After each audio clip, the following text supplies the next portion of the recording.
Sir, हम पाकिस्तान अधिग्रहण की बात कर रहे हैं। हमारे देश में एक गेस्ट आते हैं यूएसए से, और उस समय हमारे देश की राजधानी जल रही होती है। आज जो हमारा ये एरिया है उसे हम संभालने में नाकाम है, राजधानी को संभालने में नाकाम है। तो जब ये विस्तार करेंगे हम, तो क्या संभालना मुमकिन हो पाएगा? बहुत अच्छा सवाल किया। थोड़ा ट्रंप दौरे पर दिल्ली दंगे की बात। ट्रंप दौरे पर जिस दिन दिल्ली आते हैं उसी दिन दंगे शुरू होते हैं, और इसके लिए रही होती है। बात तो सुनिए ना, उमर खालिद ने इससे पहले कह दिया था कि ट्रंप आ रहे हैं और ये करना है। और मजे की बात यह है कि पीसीआर के जितने पुलिस के पीसीआर के कॉल हैं, इस पर तो संसद में बहस हो चुकी है, इसलिए मैं बता रहा हूं, पार्लियामेंट में गृहमंत्री जी डिटेल दे चुके हैं। जिस दिन ट्रंप जाते हैं उसके बाद कॉल आनी बंद हो जाती है। अब तो पूरी आप लोग भी जो आगे बैठे हैं सवाल पूछेंगे, हाथ उठाइएगा। हाँ, जल्दी से आइए, जल्दी से आइए। आपका तब तक। सुधांशु जी, अखंड भारत का सपना बहुत अच्छा सपना है। चाणक्य ने देखा था, अशोक सम्राट ने पूरा किया था, और ये पॉसिबल है। लेकिन उसके लिए बहुत ज्यादा अच्छी लीडरशिप और एडमिनिस्ट्रेटिव पावर चाहिए। उसके लिए आप क्या करेंगे? बहुत अच्छी बात कही। ये बात संघ के मुंह से जानते क्यों अच्छी लगती है? आज तक जितने भी प्रधानमंत्री हुए भारत के इतिहास में, वो सब प्रधानमंत्री बन के नेता हुए, इंक्लूडिंग इंदिरा जी एंड जवाहरलाल नेहरू। जब नेहरू जी बने तो पूरी की पूरी कांग्रेस कमेटियां पटेल के पक्ष में थी, वो गांधी की कृपा से बने।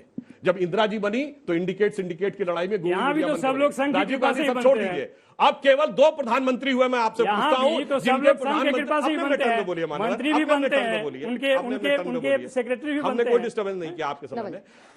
केवल 2 प्रधानमंत्री हुए। आप सबसे पूछता हूं, जिनके प्रधानमंत्री बनने से बरसों पहले जनता से पूछा जाता था। अटल जी जब बने थे, बरसों पहले लोग कहते थे ये प्रधानमंत्री होना चाहिए। जब मोदी जी बने, राह चलते सड़क पे किसी से पूछो, कहते ये प्रधानमंत्री होना चाहिए। ये लीडरशिप होती है। और फाइनली एक लाइन और बोल दूं, चाइना की बात कही थी ना असदुद्दीन ओवैसी जी ने, उस पर भी जवाब देता हूं। वैसे चाइना के बारे में उनकी तो बोलने की हैसियत नहीं है।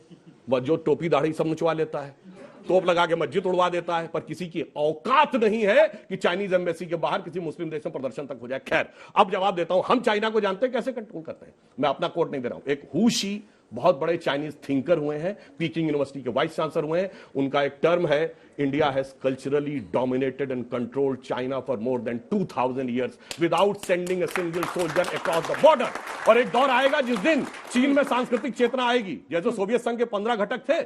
वो लोग भी भारत माता की जय बोलने लगे। अब सुनिए, जिस दिन सोवियत संघ के 15 घटक थे, 9 मुस्लिम 9 क्रिश्चियन थे, 6 मुस्लिम अपने अपने धर्म में वापस गए। चाइना क्या था 49 से पहले? 90% बौद्ध था। एक दिन आएगा जब चाइना में सांस्कृतिक चेतना आएगी और चाइना भी सांस्कृतिक रूप से भारत का शिष्य बनेगा।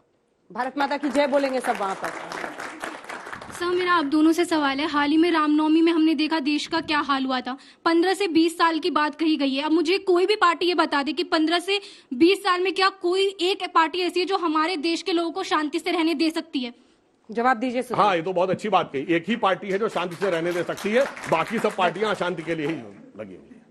नहीं, वो कह रहे हैं आपकी तरफ इशारा है सर, आपके राज्यों में हुआ है। इतना आसान जवाब नहीं चलेगा। सारा लड़वाते हैं आप, और दूसरे मध्य प्रदेश, गुजरात जो हिंसा हुई है, आप मुझे आप हैं। राजस्थान, करौली भी पता है हमें झारखंड भी पता है, लेकिन आपके राज्यों का क्या, क्यों हुई? बहुत अच्छी बात क्यों हुई ऐसी हिंसा? जानते क्यों हुई ऐसी हिंसा? हाँ। हमारी इस केंद्र में सरकार है, इसके बावजूद भारत के 8-10 राज्यों में हिंसा हुई है।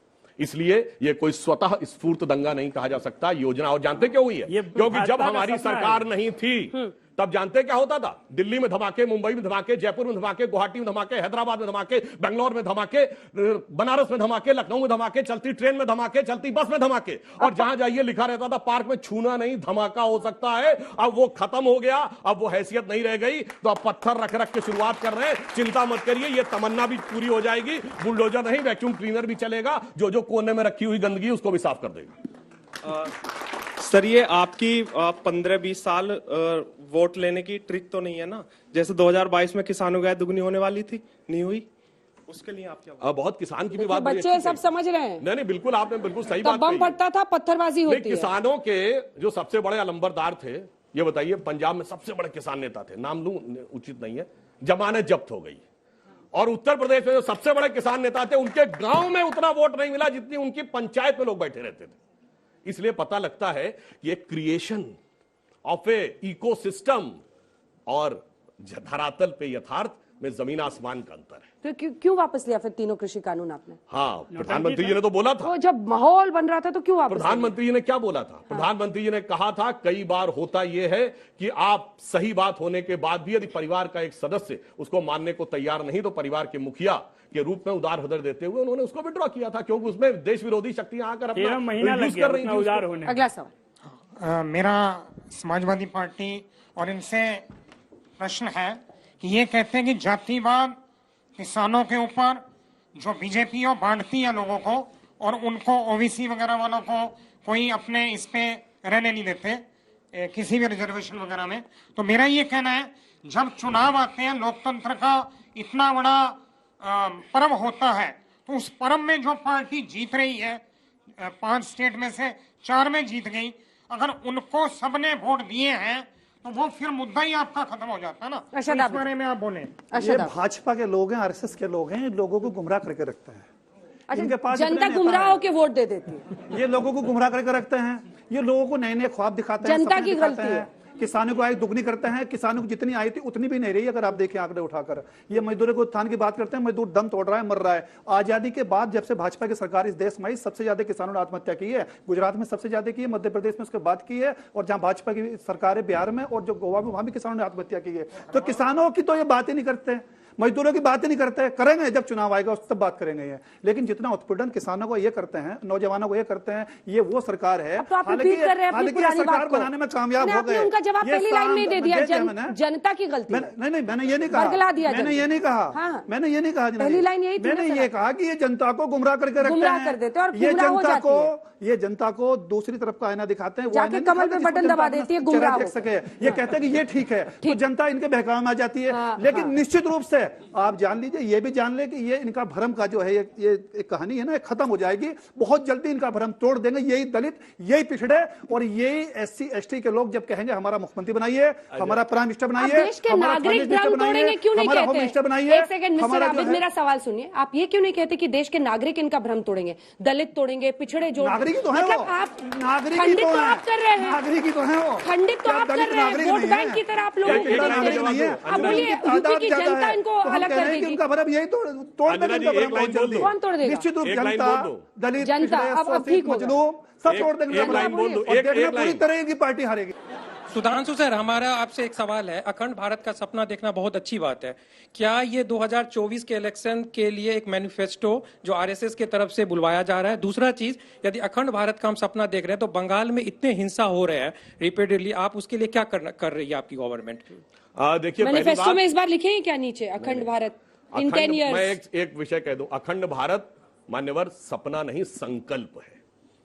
और अखंड भारत की जो आप बात कहते हैं ये कोई 60-70 वर्ष का नहीं, मैंने आपको बताया 1.97 बिलियन ईयर्स की हमारी सोच है, हजारों सालों की सोच है। We are the only surviving civilizational nation of the ancient world. दुनिया के प्रागैतिहासिक एकमात्र राष्ट्र है। इसलिए उस सोच को उस रूप में देखने की बात, और जहां तक आपने बंगाल की बात कही, दुखद है, दुर्दांत है, मगर मुझे इस बात पे बहुत दुख होता है कि अगर इनकी पार्टी का नेता कहता लड़कों से गलती हो जाती है और वहां मुख्यमंत्री कहती है कि 14 साल की बच्ची के साथ अफेयर था या वो गर्भवती थी, इस पे राजनीति की जा रही है रेप कह के, उसके बाद पूरे देश में जो जितनी महिला एक्टिविस्ट, लेफ्ट, लिबरल, सेकुलरिस्ट सब शांत रहते हैं, ये अपने आप में उनकी चुप्पी बहरा कर देने वाली चुप्पी है लोकतंत्र के लिए। सर, जैसा अब आप बात करते हैं तो आप हमेशा पास्ट को लेके क्यों बात करते हैं, आप प्रेजेंट को लेके क्यों नहीं बात करते? जैसे अभी अम्बेडकर जयंती पर अभी एक रैली हुई थी, इस वजह से हुई थी क्योंकि इंडियन मीटरोलॉजिकल डिपार्टमेंट में 4 साल से जो रिजर्वेशन की जो लिस्ट थी प्रमोशन की, वो आगे नहीं बढ़ रही थी। तो आप उस मुद्दे पे क्यों नहीं आते? पास्ट में ऐसा हुआ था, अब नहीं होता। पास्ट में गलत हुआ, प्रेजेंट की बात करते हैं। चलिए, आज की डेट में अभी तक की 21st सेंचुरी की सबसे बड़ी साइंटिफिक डिस्कवरी क्या है? बिल्कुल प्रेजेंट की बात कर रहा हूं, बताइए। जानकारी का या अभाव, यही समस्या है। वो सबसे बड़ी डिस्कवरी है गॉड पार्टिकल या हिग्स बोसॉन, जो जुलाई 2012 में यूरोप की सन लेबोरेटरी में खोजा गया।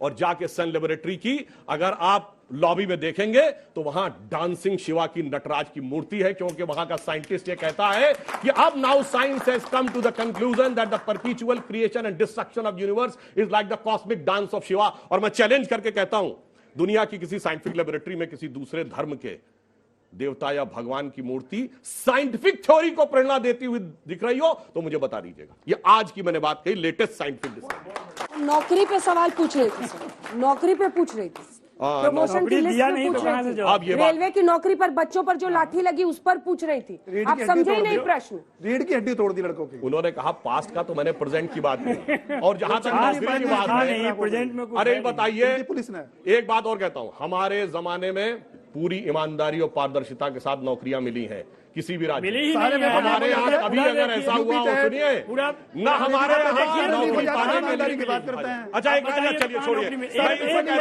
मैं इनको चैलेंज कर रहा हूँ यहाँ। ये अपने जमाने की आप नौकरी की लिस्ट ला के दिखा दीजिए कितने पिछड़ों को नौकरी दी। एक ही बिरादरी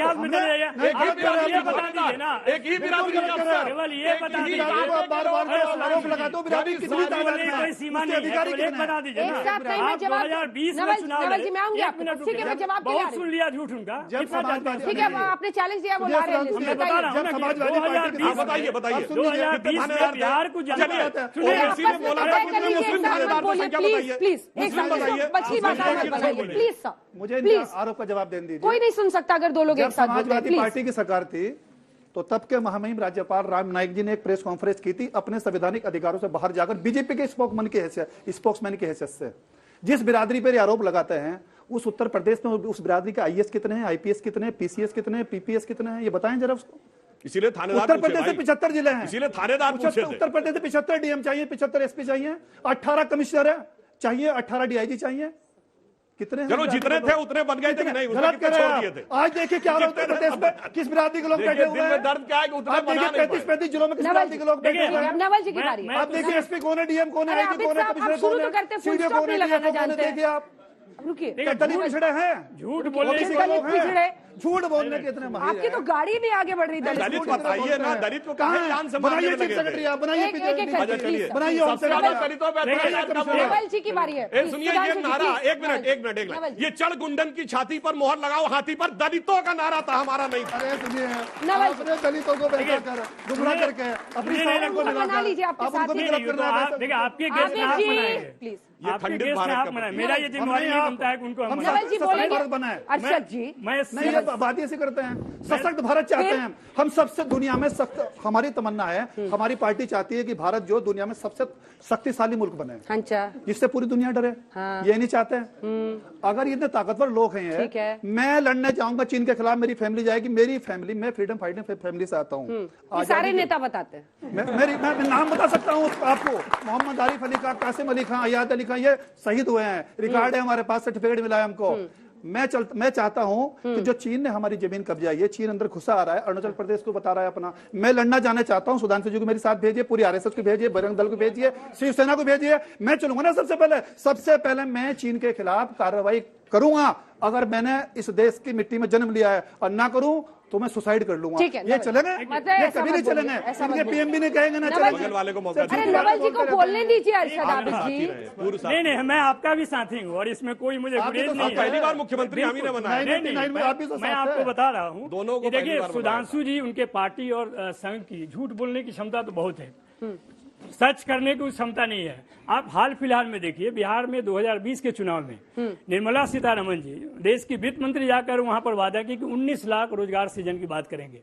आज 1 साल से अधिक हो गया, 19 महीना आने वाला है, 19 लोगों को नौकरी नहीं मिली। नंबर 1। नंबर 2, आप रेलवे में जो अभ्यर्थी थे उनके साथ क्या हुआ, कुकृत्य हुआ, वो कौन नहीं जानता है। जो भी आंदोलन छात्र करते हैं वहां पे बिहार में, उसको सरकार किस तरह से उसको मारपीट करती है वो कौन नहीं जानता है। ऐसे सच्चाई के साथ जो सरकार चलाते हैं, वो इनको इस तरह की बात करने का कोई नैतिक अधिकार नहीं है। मैं तो चाहता था कि आप मोहन भागवत के स्टेटमेंट पे बात करें तो ज्यादा अच्छा रहता है। इधर पे तो बहुत डिबेट हो चुका है। सुन लीजिए, तो जो उन्होंने बात कही है कि ऑब्जेक्टिव ऑफ द स्टेट और ऑब्जेक्टिव ऑफ रिलीजन एक ही है, इससे बड़ा डबल स्पीक क्या हो सकता है। जो देश है वो संविधान के आधार पर चलता है, अधिकार के आधार पर चलता है, और जो धर्म है वो बहुत पहले से चला आ रहा है, वो मना स्थिति की है, चेतना की है। तो इस तरह का संवेदना विहीन बातें करना, संभावना विहीन बातें करना, ये तो संघ ही कर सकता है। अगर आप कोई बात करना चाहते हैं, आप गति की बात करते हैं, पूरे देश को पिछले 8 साल के दुर्गति के मार्ग के प्रशस्त करके आप किस गति की बात करते हैं? वही गति जिसमें ब्रेक नहीं हो, केवल एक्सेलेरेटर हो, उसी तरह का विकास भी कर रहे हैं। अच्छा शब्द इन्होंने बोला, संभावना विहीन। देखिए, केवल भावना है, संभावना नहीं है, केवल वेदना है, संवेदना नहीं है। और यही संघ की सच्चाई